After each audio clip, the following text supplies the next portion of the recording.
बहनों और भाइयों नमस्ते। दोस्तों, आज हम फिर एक पुराना मुद्दा लेते हैं क्योंकि इस मुद्दे का कोई हल नहीं निकल रहा है। उल्लासनगर शहर में न तो प्राइवेट बसें चल रही है, न सरकार की एसटी बसें चल रही है। क्योंकि जब प्राइवेट बसें चली तो सरकार ने लिखकर ले लिया कि इसके बाद यहाँ पर कभी भी एसटी बसें नहीं चलेगी।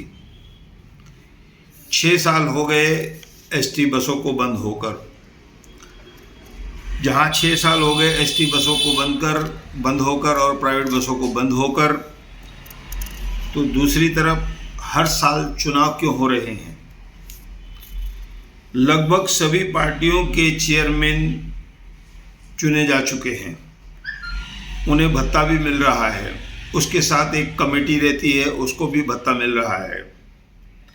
क्या किसी पार्टी या आयुक्त साहब और संबंधित अधिकारियों का ध्यान नहीं जा रहा है कि जब बसें नहीं हैं तो चुनाव नहीं होने चाहिए और जो प्रभाग समिति की कार्यालय है, इसकी परिवहन समिति की कार्यालय है, उसको ताला लगा दिया जाए।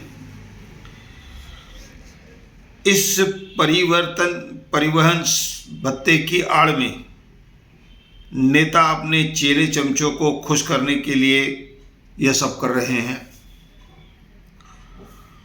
दोस्तों, बताया गया कि मुंबई में जल्द ही 4000 नई बसें चलने वाली हैं, जिसमें 2000 सीएनजी और 2000 डीजल की। जानकारी के अनुसार इसमें भारत सरकार का भी सहयोग है। भारत सरकार तो इस शहर में भी सहयोग कर सकती है, लेकिन बसों के लिए ठेकेदार क्यों नहीं मिल रहा है। बाकी कोई भी काम होता है तो उसके लिए कई ठेकेदार आगे आ जाते हैं। जाहिर है ये घाटे का सौदा, इसलिए जो ठेकेदार आगे नहीं आ रहे हैं। अगर ठेकेदार आगे आए भी होंगे तो जो नेता है उनकी पूर्ति कौन करे। उसके बाद बताया गया कि उल्लासनगर उद्योग नगर है, पर न बसें चल रही हैं, न हमारे पास ट्रक टर्मिनल है। दोस्तों, हर शहर में उद्योग नगर में हमारे पास हर तरह का उद्योग है। वहाँ पर ट्रकों को खड़ा किया जाता है, वहाँ से ट्रकें माल ऑटो रिक्शा के माध्यम से जहाँ पहुँचाना है वहाँ पर पहुँचा देती हैं। उसके बाद हमारे पास कोई दोपहिया वाहनों का भी वाहन स्थल नहीं है, टर्मिनल नहीं है। मतलब कि छोटी छोटी गाड़ियाँ एक जगह पर रख दी जाए, ऐसा कोई सिस्टम हमारे पास नहीं है। जिसका नतीजा यह निकल रहा है कि शहर के हर जगह पर ट्रैफिक है। ऑटो रिक्शा वाले मनमानी करके कहीं पर भी जहां उनका पैसेंजर चढ़ता है, जहां उतरता है, वहां पर ऑटो रिक्शा खड़ी कर देते हैं। क्योंकि मैंने 50 बार एक चीज़ पढ़ी है, फिर आज पढ़ रहा हूं, क्योंकि हमारे शहर में ट्रैफिक वाले भी नहीं हैं। या तो जब वो खड़े होते हैं तो वह लोग अपना कार्य सिद्ध करते हैं। बाकी इस शहर की जो हालत है तो काफ़ी गंभीर है। ट्रैफिक वाला ये शहर है। सिर्फ ऑटो वालों की मनमानी या फिर बड़े बड़े जो टेम्पो जिनमें दुकानदारों के माल आते हैं वह कहीं पर भी रुक जाते हैं।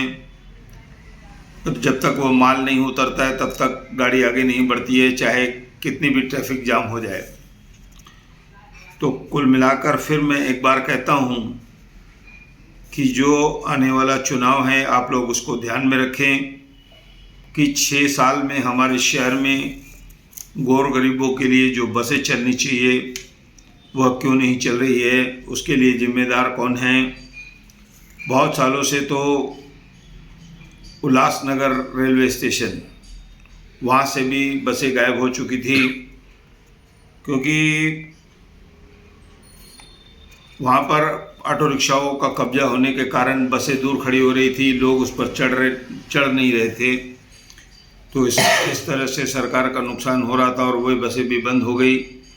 और यह पहला शहर है जिसके रेलवे स्टेशनों पर बसें नहीं हैं।